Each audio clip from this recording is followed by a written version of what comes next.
Kita lanjutkan dialog Jurnal Pagi. Andi, ini kan juga ada agenda besar Mei nanti ya. Tapi kita sebelum bahas agenda besar itu, apakah ya sebelum agenda itu terjadi, banyak orang yang mengiming-imingi, terutamanya juga pemerintah, isu di media sosial menggebosi dari gerakan kalian. Seperti apa pola-pola seperti itu yang dijalankan? Atau kalian menerima ada berbagai telepon kah atau apa yang terjadi dinamikanya? Iya, sejauh ini tentu menerima telepon dari beberapa kalangan pasti. Dalam artian termasuk dalam hal ini pihak kepolisian ya, mencoba untuk mencari tahu bagaimana kemudian gerakan mahasiswa sedang lagi ngapain gitu misalkan sekarang seperti itu. Dengan iming-iming ke luar negeri seperti itu betul? Belum. Itu tidak ada iming-iming seperti itu. Pak Arbi, dinamika dari mungkin kita lihat gerakan mahasiswa ini juga retentionnya banyak ya Pak ya, apalagi operasi intelijen juga menyasar kalangan internal mereka begitu. Seperti apa Pak? Ya, jadi mahasiswa itu sama aja dengan masyarakat. Artinya negara memperlakukannya sama. Maksudnya negara juga perlu tahu. Jadi mempersiapkan langkah-langkah preventif untuk menghadapi gerakan-gerakan mereka. Jadi ya mereka memelihara informan-informan di sana, baik di level dosen maupun di level pegawai dan juga level mahasiswa. Nah, saya yakin benar waktu saya di zaman Orde Baru itu amat banyak beredar berita itu di kalangan mahasiswa dan dosen bahwa itu mahasiswa melaporkan ke Bakin, lalu dia dikasih hadiah, kasih honor. Ya itu biasa pada zaman itu.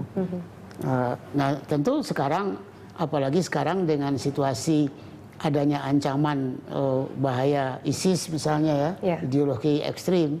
Nah dan itu kalau masuk ke kalangan mahasiswa, dia bisa menjual itu dengan efektif, itu berbahaya. Jadi saya kira kampus itu diawasi oleh alat keamanan sekarang untuk menjaga jangan sampai diselusupi oleh kekuatan-kekuatan ekstrim yang baru sekarang, apalagi yang bersifat teroris itu. Ya, nah ini PR kalian ya Andi, kalian harus hati-hati begitu ya, bagaimana agar mungkin oknum-oknum begitu ya tidak menyusup di kalangan kalian begitu. Andi, agenda besar 20 Mei nanti akankah ada demo besar-besaran atau seperti apa? Iya, memang sejauh ini di media sosial, di berbagai grup WhatsApp, kemudian di media sosial yang lain, memang ada banyak kalangan yang sedang memprovokasi mahasiswa untuk bergerak ketika tanggal 20 Mei.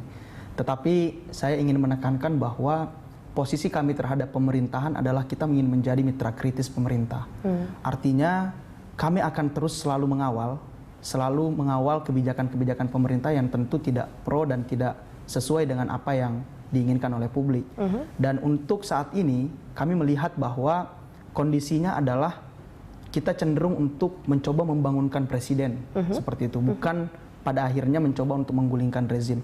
Tetapi bukan berarti tidak ke arah sana ketika keadaan lebih memburuk. Tetapi kemudian kondisi hari ini memang kami mahasiswa utamanya dari kampus UI mencoba melihat permasalahan bangsa ini secara lebih jernih, bahwasanya kondisi pemerintahan ini harus segera kita bangunkan seperti itu. Dibangunkannya nih ya dengan cara apa? Mungkin ada beberapa reshuffle kabinet, kalian tuntutannya seperti itu? Ya, kita melihat momentum satu semester Jokowi JK itu harus kita evaluasi. Dan saat ini kami dari mahasiswa sedang menyiapkan kajian rekomendasi dan juga bentuk evaluasi apa yang ingin kami sampaikan kepada pemerintahan, dalam hal ini Presiden Jokowi. Kementerian apa yang mungkin bisa salah satu reshuffle kabinet saya kira adalah hal yang cukup wajar gitu ya, ketika melihat blunder-blunder kebijakan pemerintah yang begitu banyak, kemudian kondisi pemerintahan yang tentunya belum mendapatkan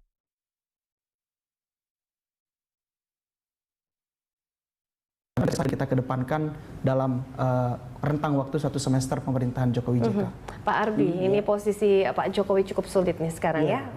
Akhirnya tadi dicintai tapi sekarang juga bulan madunya dibilang berakhir begitu. Seperti apa Pak? Terakhir ini closing statement? Ya, saya kira ya pemerintah mesti lebih tajam melihat persoalan sekarang ini. Lebih sensitif. Jangan anggap ini persoalan biasa aja. Sebab berbahaya kalau peningkatan ketidakpuasan itu berakumulasi terus-menerus. Nah, jadi oleh karena itu pemerintah sekarang kan ada masalah kehati-hatian, kurang. Sekarang ditingkatkan. Ada masalah ketidaktepatan kebijaksanaan, itu harus ditepatkan. Ada masalah janji yang semakin jauh. Ya, ini mesti didekatkan. Ada agenda prioritas. Nah, yang penting pemerintahnya harus kompak, jangan seperti sekarang cerai-berai begini. Baik, pemerintah harus kompak, kalian juga harus kompak ya, mahasiswa di seluruh Indonesia. Ya, silakan. Kalau dari kami, terlepas dari kompleksnya permasalahan bangsa hari ini, tentu sikap kami mahasiswa bahwa kita bergerak bukan hanya untuk hari ini, tapi untuk masa depan kami. 30 tahun ke depan kami yang mengelola bangsa ini, dan kami tidak rela ketika kekayaan negara itu sudah habis dikorupsi oleh koruptor. Terima kasih Andi, terima kasih Pak Arbi telah hadir di Dialog Jurnal Pagi kali ini. Demikian dialog kita pemirsa, kami masih akan kembali dengan rangkaian informasi lainnya sesaat lagi.